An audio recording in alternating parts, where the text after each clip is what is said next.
Livro O Grande Enigma. De Leon Denis. 1911. Capítulo 7. Ação de Deus no mundo e na história.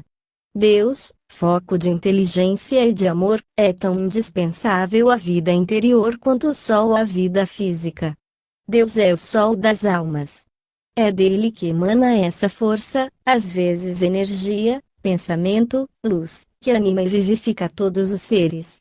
Quando se pretende que a ideia de Deus é inútil, indiferente, tanto valeria dizer que o sol é inútil, indiferente à natureza e à vida.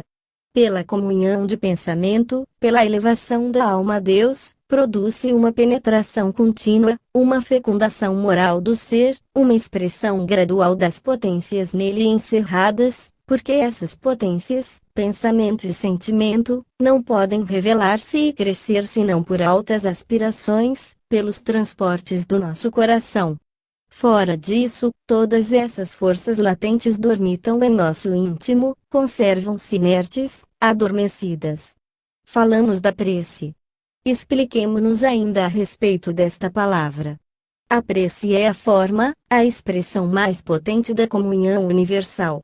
Ela não é o que tantas pessoas supõem, uma recitação frívola, exercício monótono e muitas vezes repetido. Não. Pela verdadeira a prece improvisada, aquela que não comporta fórmulas, a alma se transporta às regiões superiores, aí aure forças, luzes, aí encontra apoio que não podem conhecer nem compreender aqueles que desconhecem Deus. Orar é voltar-se para o Ser Eterno, é expor-lhe nossos pensamentos e nossas ações, para submetê-los à sua lei e fazer da sua vontade a regra de nossa vida, é achar, por esse meio, a paz do coração, a satisfação da consciência, em uma palavra, esse bem interior que é o maior, o mais imperecível de todos os bens. Diremos, pois, que desconhecer, desprezar a crença em Deus e a comunhão do pensamento que a ele se liga, a comunhão com a alma do universo, com esse foco de onde radiam para sempre a inteligência e o amor, seria, ao mesmo tempo, desconhecer o que há de maior e desprezar as potências interiores que fazem a nossa verdadeira riqueza. Seria calcar aos pés nossa própria felicidade, tudo, que pode fazer nossa elevação, nossa glória, nossa ventura. O homem que desconhece Deus e não quer saber que forças, que recursos, que socorros dele proemanam, esse é comparável a um indigente que habita ao lado de palácios, cheios de tesouros, e se arrisca a morrer de miséria diante da porta que lhe está aberta e pela qual tudo convida a entrar. Ouvem-se frequentemente certos profanos que dizem, não tenho necessidade de Deus. Palavra triste, deplorável, palavra orgulhosa dos que, sem Deus, nada seriam, não teriam existido. Ó, cegueira do espírito humano, 100 vezes pior que a do corpo. Ouvistes algumas vezes a flor dizer, não tenho necessidade de sol? Pois bem, nós o sabemos, Deus não é somente a luz das almas, é também o amor. E o amor é a força das forças. O amor triunfa de todas as potências brutais. Lembremo-nos de que se a ideia cristã venceu o mundo antigo, se venceu o poder romano, a força dos exércitos, o gládio dos Césares, foi pelo amor. Venceu por estas palavras, felizes os que têm a doçura, porque possuirão a terra. E, com efeito, não há homem, por mais duro, por mais cruel, que não se sinta desarmado contra vós, se estiver convencido de que quereis seu bem, sua felicidade e de que tal desejais de modo real e desinteressado. O amor é todo-poderoso, é o calor que faz fundir os gelos do cepticismo, do ódio, da fúria, o calor que vivifica as almas embotadas, porém, prestes a desabrochar e a dilatar o bafejo desse raio de amor. Notai bem, são as forças sutis e invisíveis as rainhas do mundo, as senhoras da natureza. Vede a eletricidade. Nada pesa e não parece coisa alguma, entretanto, a eletricidade é uma força maravilhosa, volatiliza os metais e decompõe todos os corpos. O mesmo se dá com o magnetismo, que pode paralisar o braço de um gigante. De igual modo, o amor pode dominar a força e reduzi-la, pode transformar a alma humana, princípio da vida em cada um, sede das forças do pensamento. Eis a razão por que Deus, sendo o foco universal, é também o poder supremo. Se compreendêssemos a que alturas, a que grande e nobre tarefa nosso espírito pode chegar pela compreensão profunda da obra divina, pela penetração do pensamento de Deus em cada ser, seríamos transportados de admiração. Há homens convencidos de que, prosseguindo nossa ascensão espiritual, acabaremos por perder a existência, para nos aniquilar no Ser Supremo. É isso grave erro, porque, ao contrário, se conforme a razão indica e o confirmam todos os grandes espíritos, quanto mais nos desenvolvemos em inteligência e em moral, mais a nossa personalidade se afirma. O ser pode estender-se e irradiar, pode crescer em percepções, em sensações, em sabedoria, em amor, sem por isso cessar de ser ele próprio. Não percebemos que os espíritos elevados são personalidades poderosas? E nós próprios não sentimos que, quanto mais amamos, mais nos tornamos suscetíveis de amar, que quanto melhor compreendemos, mais nos sentimos capazes de compreender? Estar unido a Deus é sentir, é realizar o pensamento de Deus. Mas o poder de sentir essa possibilidade de ação do espírito não o destrói. Só pode engrandecê-lo. E quando chega a certo grau de ascensão, a alma se torna, por sua vez, uma das potências, uma das forças ativas do universo, ela se transforma num dos agentes de Deus na obra eterna, porque sua colaboração se estende sem cessar. Seu papel é transmitir as vontades divinas aos seres que estão abaixo dela, atrair ela, em sua luz, em seu amor, tudo que se agita, luta e sofre nos mundos inferiores. Não se contenta mesmo com uma ação oculta. Muitas vezes encarna, toma um corpo e se torna um missionário, desses que passam quais meteoros na noite dos séculos. Há outras teorias que consistem em crer que, quando em consequência de suas peregrinações, a alma chega à perfeição absoluta, a Deus, depois de longa permanência no meio das beatitudes celestes, torna a descer ao abismo material, ao mundo da forma, ao mais baixo grau da escala dos seres, para recomeçar a lenta, dolorosa e penosa ascensão que acaba de conseguir. Tal teoria não é mais admissível que a outra, para aceitá-la seria necessário fazer abstração da noção do infinito. Ora, essa noção se impõe embora escape a nossa análise. Basta refletir um pouco para compreender que a alma pode prosseguir a sua marcha ascendente e aproximar-se sem cessar do apogeu, sem jamais atingi-lo. Deus é o infinito. É o absoluto.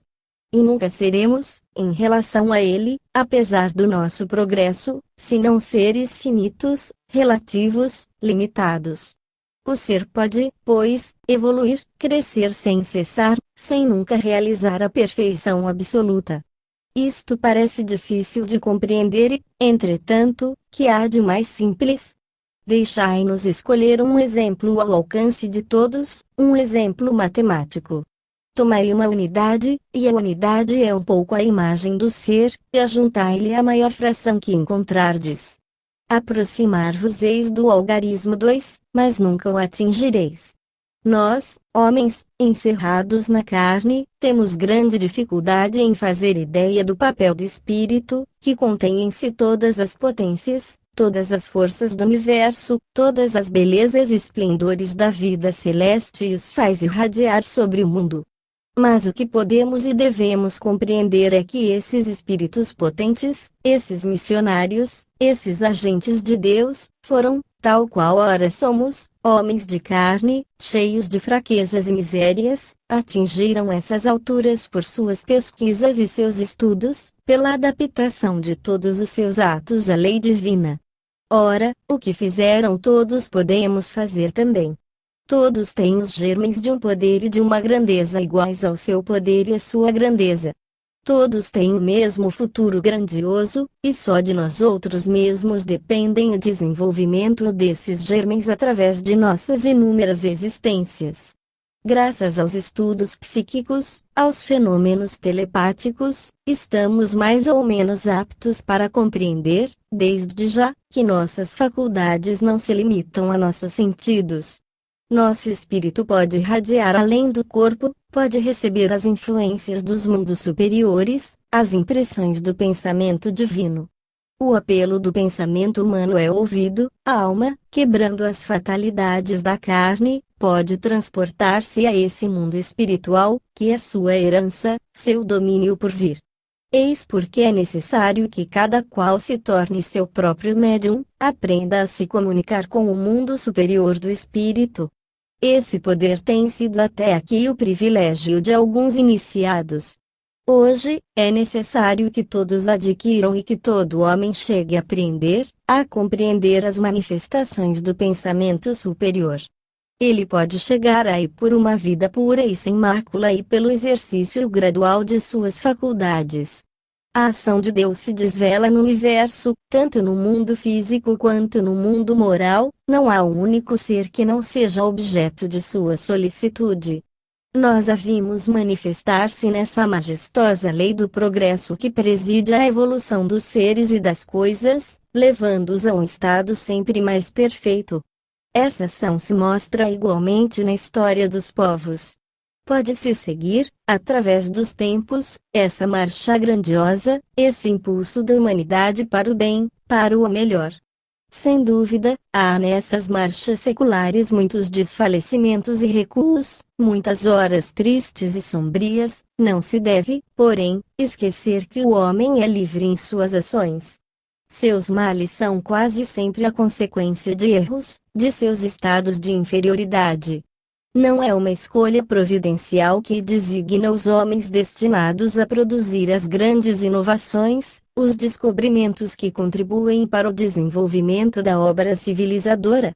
Esses descobrimentos se encadeiam, aparecem, uns depois dos outros, de maneira metódica, regular, à medida que podem enxertar-se com êxito aos progressos anteriores.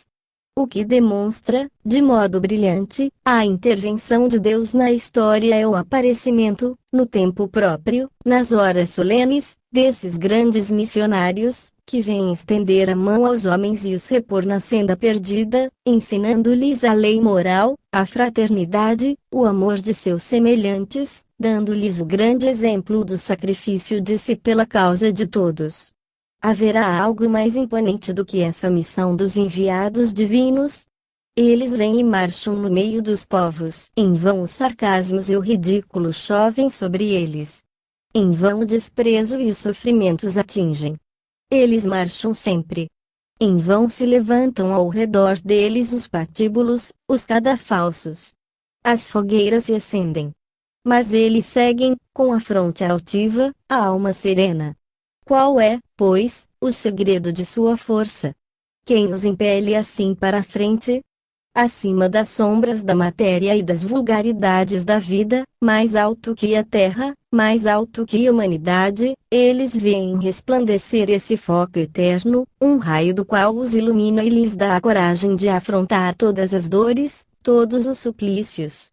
Contemplaram a verdade sem véus e, daí em diante, não têm outro cuidado que difundir, por alcance das multidões, o conhecimento das grandes leis que regem as almas e os mundos. Todos esses espíritos potentes têm declarado que vêm em nome de Deus e para executar a sua vontade.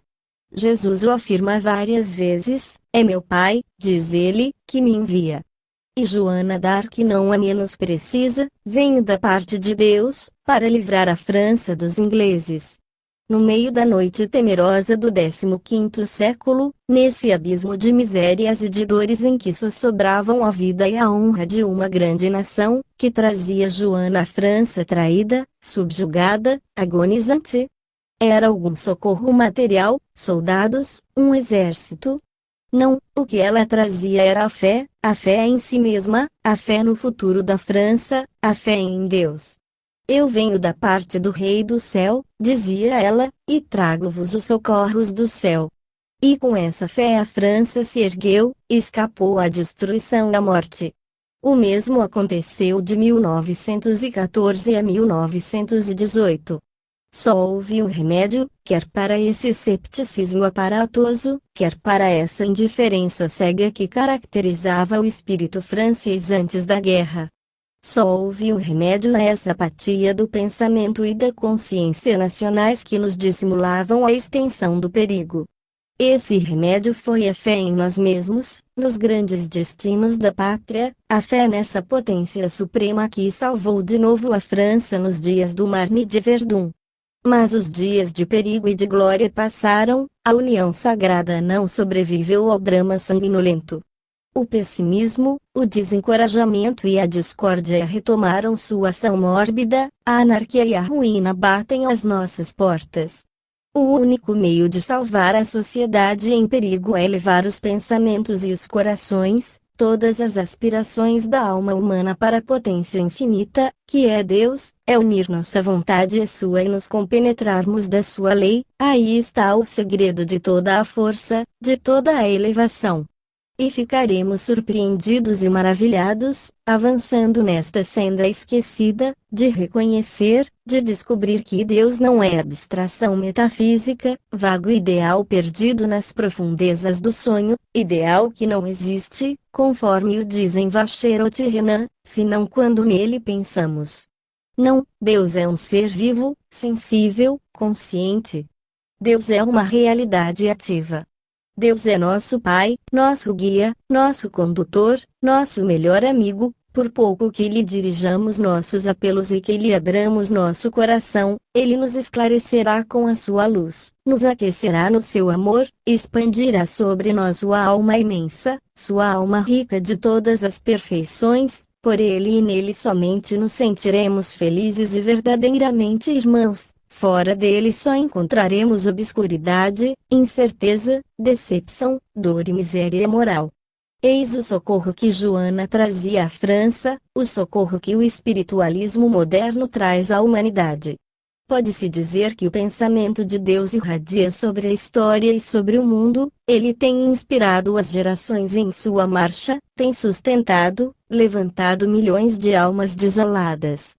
Tem sido a força, a esperança suprema, o último apoio dos aflitos, dos espoliados, dos sacrificados, de quase todos aqueles que, através dos tempos, têm sofrido a injustiça, a maldade dos homens, os golpes da adversidade. Se evocardes a memória das gerações que se têm sucedido sobre a terra, por toda parte, vereis os olhares dos homens voltados para essa luz, que nada poderá extinguir, nem diminuir. É essa razão pela qual vos dizemos, meus irmãos, recolhei-vos no silêncio das vossas moradas, elevai frequentemente a Deus os transportes de vossos pensamentos e dos vossos corações, expondo-lhe vossas necessidades, vossas fraquezas, vossas misérias, e, nas horas difíceis, nos momentos solenes de vossa vida, dirigi-lhe o apelo supremo. Então, no mais íntimo do vosso ser, ouvireis como que uma voz vos responder, consolar, socorrer. Essa voz vos penetrará de uma emoção profunda, fará talvez brotar vossas lágrimas, mas levantar-vos-eis fortalecidos, reconfortados. Aprendei a orar do mais profundo de vossa alma, e não mais da ponta dos lábios, aprendei a entrar em comunhão com vosso Pai, a receber seus ensinamentos misteriosos, reservados, não aos sábios e poderosos, mas às almas puras, aos corações sinceros. Quando quiserdes achar refúgio contra as tristezas e as decepções da terra, lembrai-vos de que há somente um meio, elevar o pensamento a essas puras regiões da luz divina, onde não penetram influências grosseiras do nosso mundo. Os rumores das paixões, o conflito dos interesses não vão até lá. Chegando a essas regiões, o espírito se desprende de preocupações inferiores, de todas as coisas mesquinhas de nossas existências, paira acima da tempestade humana, mais alto que os ruídos discordantes da luta pela vida, pelas riquezas e honras vãs, mais alto que todas essas coisas efêmeras e mutáveis que nos ligam aos mundos materiais. Lá em cima, o espírito se esclarece, inebria-se dos esplendores da verdade e da luz. Ele vê e compreende as leis do seu destino. Diante das largas perspectivas da imortalidade, perante o espetáculo dos progressos e das ascensões que nos esperam na escala dos mundos, que se tornam para nós as misérias da vida atual, as vicissitudes do tempo presente, aquele que tem em seu pensamento e em seu coração essa fé ardente, essa confiança absoluta no futuro, essa certeza que o eleva, esse está encouraçado contra a dor. Ficará invulnerável no meio das provas. Está aí o segredo de todas as forças, de todo o valor, o segredo dos inovadores, dos mártires, de todos aqueles que, através dos séculos, oferecem sua vida por uma grande causa, de todos aqueles que, no meio das torturas, sob a mão do algoz, enquanto seus ossos e sua carne, esmagados pela roda ou pelo cavalete, não eram mais do que lama sanguinolenta, achavam ainda força suficiente para dominar seus sofrimentos e afirmar a divina justiça, daqueles que, sobre o cadafalso, e assim sobre a lenha das fogueiras, viviam, já por antecipação, da vida apreciável e gloriosa do Espírito.